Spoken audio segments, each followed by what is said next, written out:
Asseyez-vous.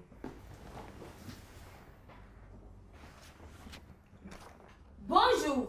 Kuso a abîmé le vélo de sa sœur. Et Cora l'a donc traduit devant la cour pour que son comportement soit jugé. Silence. Kuso est appelé à rejoindre la barre.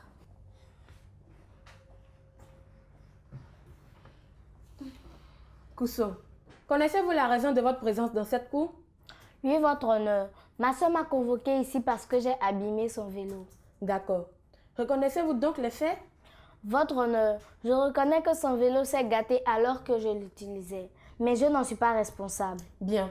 Je vous laisse vous expliquer avec votre avocat. Maître Yalé, approchez là-bas. Merci, votre honneur.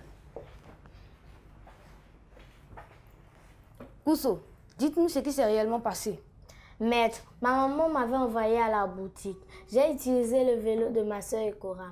À mon retour, j'ai oublié de rentrer le vélo dans la maison et une voiture a roulé dessus. Et vous pensez que ce n'est pas votre faute? Non, pas du tout. C'est le conducteur de la voiture qui a détruit son vélo. Pas moi. Ah, je vois. Ce n'était donc pas intentionnel. Évidemment que non, maître. Merci, Kuso. Votre honneur, ma cliente ne mérite pas d'être condamnée. Elle n'a pas souhaité ce qui est arrivé. J'en ai fini. Merci, Maître Yalé. Maître Podé, l'accusé est à vous.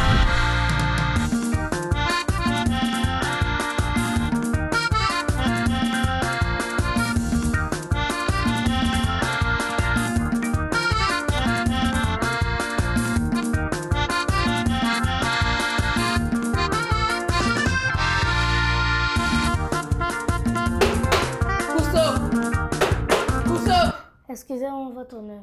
Je vous ordonne de respecter la cour. Ma cour n'est pas une salle de détente. D'accord, votre honneur. Maître, allez-y. Merci, votre honneur. Kuso, vous savez très bien que des véhicules circulent tout le temps devant votre maison, n'est-ce pas? Oui, maître. Mais vous avez quand même laissé le vélo de votre soeur dehors? Maître, je ne savais pas que le conducteur de la voiture serait aussi imprudent. Et au-delà même de la destruction du vélo par la voiture, quelqu'un aurait pu le voler. Vous y avez pensé?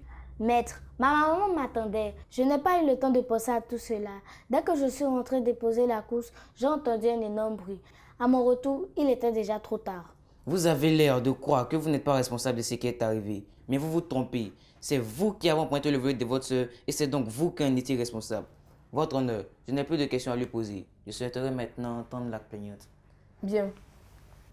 Kuso, veuillez rejoindre votre place. Faites venir la plaignante. Mademoiselle Ekora est appelée à rejoindre la barre.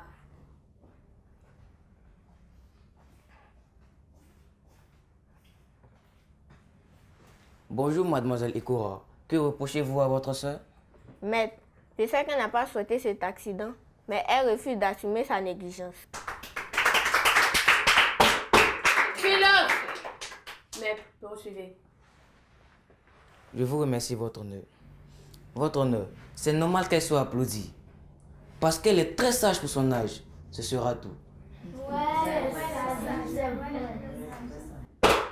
Silence! Maître Yalé, avez-vous des questions? Oui, votre honneur. Vous avez la parole. Merci, votre honneur. Mademoiselle Ekura, votre soeur s'est-elle excusée? Oui, mais elle a quand même dit que ce n'est pas de sa faute. Et vous refusez de lui pardonner, vous la traduisez devant la cour. C'est pour vous ça la fraternité? La fraternité, c'est aussi l'emmener à reconnaître ses erreurs. Pour moi, c'est la pure méchanceté de faire ceci à sa soeur. Votre honneur, ce sera tout. Bien. Mademoiselle Ekora, veuillez rejoindre votre place.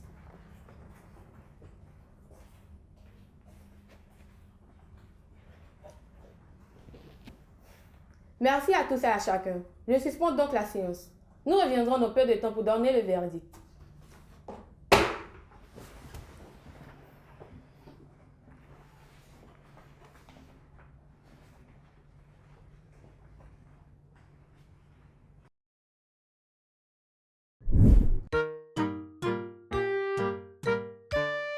L'actualité. Hello chers amis et bienvenue dans votre rubrique Exploration. Aujourd'hui, nous parlerons d'un jeu nommé Baccalauréat. Le jeu Baccalauréat ne désigne pas l'examen de vos grands frères, mais juste un petit concours entre amis.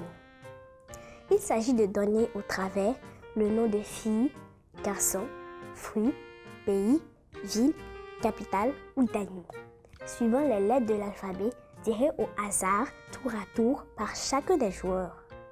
Pour ce faire, après avoir inscrit les lettres de l'alphabet sur une feuille, un des joueurs découpe chaque lettre pour en faire des morceaux à tirer. Ensuite, chaque participant utilise une feuille de papier pour écrire les noms qu'il doit trouver sur le haut de sa feuille et les sépare par des traits verticaux. Le temps du jeu, qui varie d'1 minute à 2, dépend des joueurs. À la fin de la partie, les feuilles sont échangées par les joueurs pour être corrigées. Si des joueurs ont donné la même réponse pour une même rubrique, ils obtiennent automatiquement 0. Aussi, la consultation du dictionnaire est interdite lors du jeu pour ne pas tricher. Si l'on veut vérifier un mot, ce sera en fin de partie. Ce jeu permet donc de tester et d'acquérir des connaissances en vocabulaire. Alors, on s'y met? Merci de nous avoir suivis. Au revoir et à bientôt! La cour!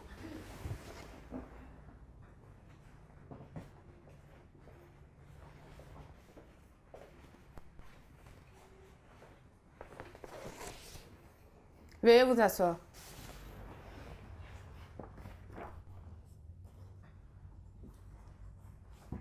Il est très important de bien entretenir les objets empruntés. Il ne faut pas les détruire soi-même, ni occasionner leur destruction. Cousteau n'aurait pas dû laisser le vélo de sa sœur dehors sans surveillance. Cela ne se fait pas. Il faut s'occuper des biens d'autrui, comme on aimerait que les gens s'occupent de nos biens. Cousteau, je vais vous mettre debout. Je condamne donc Cousteau à économiser pour rembourser le vélo de sa sœur Ekora. Cela lui servira de leçon. Cousteau, veuillez vous rasseoir. Avant de lever la séance, permettez aux jurés de donner quelques conseils. Les astuces! Coucou les amis! J'espère que contrairement à Cousteau, vous ne détruisez pas les biens d'autrui. Voici quelques comportements à adopter lorsqu'on utilise le bien d'autrui. Il faut être prudent. Il faut l'utiliser avec soin, le rendre le plus tôt possible. Le mot du pédagogue. Salut les enfants! Aujourd'hui, nous allons voir pourquoi il ne faut pas détruire les biens d'autrui. Il faut toujours garder à l'esprit que la cohésion doit être sauvegardée. Et pour cela, il faut poser les bons actes envers les autres. Alors ne faites pas comme Cousteau qui a détruit le vélo de sa sœur. Détruire le bien d'autrui suscite généralement des querelles. Et d'une querelle peut naître l'irréparable. Alors, chers parents, il est de votre responsabilité d'enseigner à vos enfants le respect des biens d'autrui, à commencer par ceux de leurs frères et sœurs. Ainsi, cette habitude les suivra en dehors du cadre familial.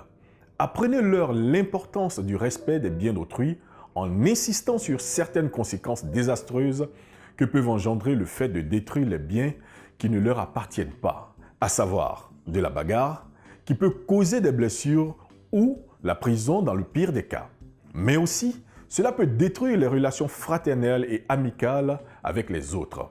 Chers enfants, pour vivre en harmonie avec votre famille et vos amis, vous devez respecter les biens des autres comme s'ils étaient les vôtres. Ainsi, vous allez vivre en paix avec les autres. On se dit à la prochaine. Éducation civique et morale. Je compose un menu équilibré. Je me forme. Qu'est-ce qu'un menu? Un menu est l'ensemble des plats cuisinés qui composent un repas. Quels sont les besoins de l'organisme? Le corps a besoin tous les jours de 4 types d'aliments. L'eau, les aliments de construction, les aliments énergétiques et les aliments de protection. L'eau. L'eau dont le corps a besoin est apportée par la boisson. L'eau bien sûr, ainsi que les autres boissons, comme le thé par exemple, mais aussi par les aliments solides, qui pour la plupart contiennent aussi de l'eau. La quantité d'eau que l'on doit observer chaque jour dépend de l'âge et du mode de vie. Un sportif, par exemple, doit boire davantage et plus souvent que quelqu'un dont l'activité physique est réduite. Les aliments de construction ou de croissance. Ces aliments servent notamment à fabriquer les muscles et les os et ils apportent les matériaux indispensables au renouvellement des cellules. Ils sont donc essentiels à la croissance. Ce sont essentiellement des protéines ou des protides, les aliments énergétiques ou de force. Ils doivent fournir au corps l'énergie dont il a besoin. Il s'agit essentiellement des sucres ou glucides et des graisses ou lipides. Les glucides sont apportés par les céréales, les pommes de terre, les pâtes et les aliments sucrés. Les lipides sont apportés par le beurre, l'huile et les aliments gras. Les aliments de protection ou d'entretien.